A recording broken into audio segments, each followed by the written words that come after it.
How do I know how many cards to pull? So, when I'm doing a card reading, how do I know how many cards to pull? How do you know when you've got enough? Some of the things that I think about and I tune into when I'm doing a card reading is, what kind of person am I? Am I someone who likes to see the big picture? Or am I someone who likes finer details? Because really, when I'm consulting the cards, some of the things that are going to impact on how much I get out of the cards and how valuable the reading is for me is whether they correlate to the fact that I'm a big picture person or I love the finer details. So how does that all fit in? So say you're a big picture person. You like to have an overview of what's going to happen. You don't really care about how you're going to get there or why it's going to be the way it is.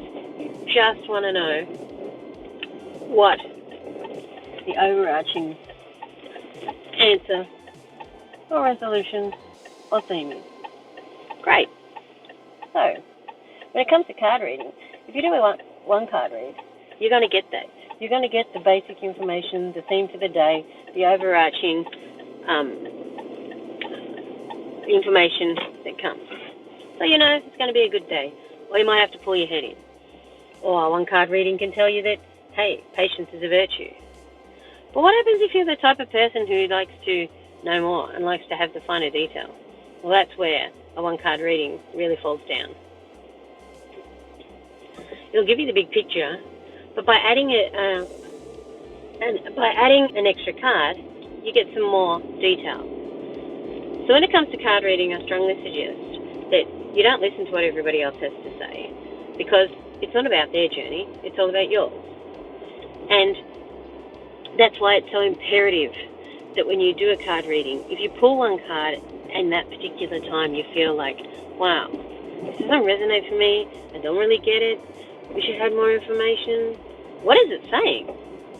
That's when you need to go, okay, today's finer detail day.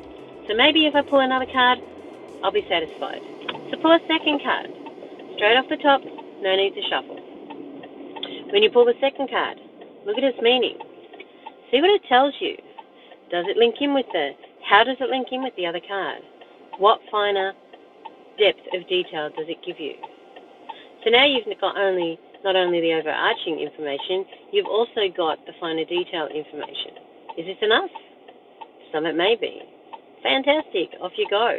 You've got what you need, you've got the depth of information you need to be able to get on with your day. But for those that need more, 3-card reading. How do we know when it's enough? Really, you're the only one that can know when it's enough. You're the only one that can really know when you have enough information for what you've got. Do we continue to ask the same question again because we don't get something? Shuffle the cards, start again? Nope. All that does is start from a different space. You want to continue from the space that you're in. You want further information on the card that you've been given, on the question that you've originally asked. Asking it again only confuses the cards. So, 1 card, 2 cards, 3 cards, 4. How many cards? 8 or more. The actual answer to this question comes down to you, what you want and what you do. Each day may be different. It doesn't matter. What matters is that you listen to you. Now, when you pull more than 1 card, because you want more than a big picture overarching theme to your day, you need to be able to find the themes, the threads that connect one card to the other, the things that build upon the foundations of the original card, so that you can look and you can know that this is the way that it's going.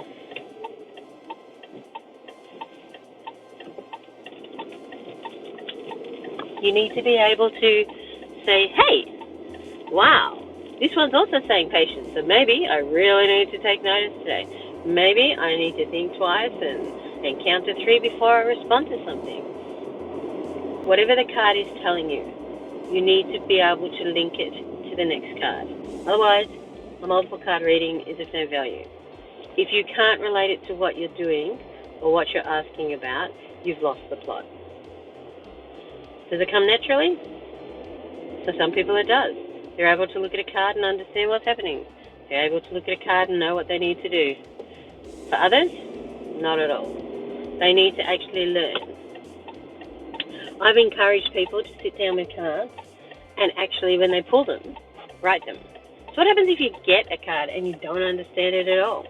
You can't pick up anything from the visual of the card. You read the words and you know what they're saying, but you don't really comprehend it in a way that makes sense to you for the question that you've asked.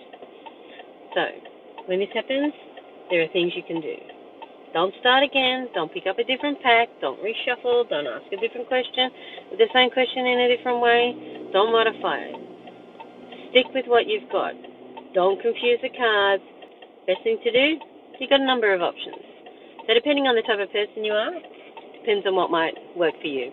And just like the card readings and how many cards to pull, sometimes it's about what works for you on the day. So some of your options are, you can close your eyes. You can sit there and just think about the card. And then see what pops into your head. Maybe when you close your eyes, you notice the color of the card. Maybe you notice the themes, or maybe you notice that during your life it's showed up in different ways. Other ways you can do is to journal. Sit there, put pen to paper.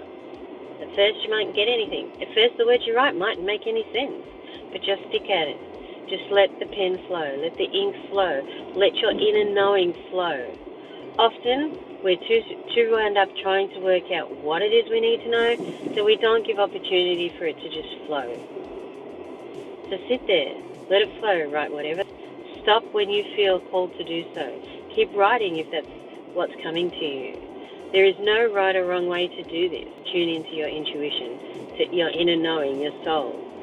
By trying too hard, we often put a barrier there that stops that from being able to happen. And when we first get working with cards, we tell ourselves that we're not good enough. We don't know. Somebody else is better than us. But really, this is about you. This is your spiritual journey. Nobody else can read the cards for you like you do. Nobody else can interpret the cards for you like you can. You need to be able to trust in yourself. And the only way you can do that is to actually step back and allow yourself the opportunity to grow. Other ways that you can link into the cards, other than to sit back and meditate and to journal, is to talk. If talking's your way, then talk. Put on a voice recorder. Talk what you need to say. It doesn't really matter. Nobody's listening but you. Soul needs to get its message out, and you need to listen. That's your only job right now. It's the only thing you need to do. So, it doesn't matter how you do that, okay? If you're an artist, draw. Draw whatever comes to you. Draw what the card inspires from you, because your own drawings you'll have a deeper connection with. You'll be able to understand the messages of the images that you've drawn. So draw. It doesn't matter, okay? Whatever way works for you. I know somebody who sings. They draw a card and then they sing. And whatever their heart sings, that's their message. It's about finding what resonates for you and knowing that each of us is so unique and so beautiful, that each of us has our own way of linking into soul, to being able to understand the messages that are given to us.